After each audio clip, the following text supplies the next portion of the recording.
শহীদ ওসমান হাদি ভারতীয় আধিপত্যবাদের বিরুদ্ধে বাংলাদেশের এখন আলোচিত একটি নাম। গতকাল তিনি যখন শহীদ হন তখন সারা দেশের মানুষ মনে হয় যে বাংলাদেশের জন্য একত্রিত হয়ে গেল। আধিপত্যবাদের বিরুদ্ধে মানুষের যে এত ক্ষোভ, এতটা ঘৃণা, এটা আসলে ওসমান হাদি জীবন দিয়ে সেটা বুঝিয়ে দিয়েছেন আমাদেরকে।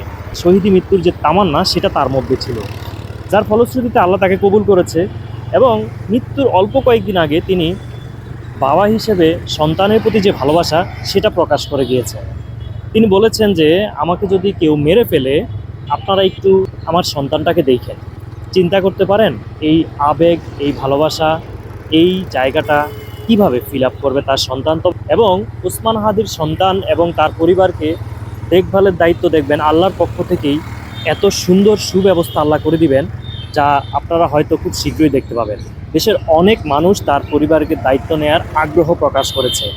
আমরা চাই ওসমান হাদির এই সন্তান ভারতীয় আধিপত্যবাদের বিরুদ্ধে নিজেকে এমনভাবে গড়ে তুলবে যেন একজন ওসমান হাদির এই শূন্যতা কোটি কোটি ওসমান হাদি তৈরি করে এই পৃথিবীতে আল্লাহ সে ব্যবস্থা করে দেন। এবং এই বাংলাদেশটাকে কিন্তু ব্রিটিশরা 200 বছর পর ছেড়ে দিতে হয়েছে, পাকিস্তানিরা চলে গেছে, কিন্তু ভারতীয় আধিপত্যবাদ গত 54 বছর যে নৃশংস এবং বিভিন্ন ধরনের অত্যাচার, নির্মমতা এই বাংলাদেশের উপরে চালিয়েছে, আমরা চাই এই ধরনের নির্মমতা থেকে মুক্তি চাই এবং এই আধিপত্যবাদের বিরুদ্ধে আমরা সবাই ঐক্যবদ্ধ থেকে আশা করি একটি সুন্দর দেশ গঠন করতে সক্ষম হব।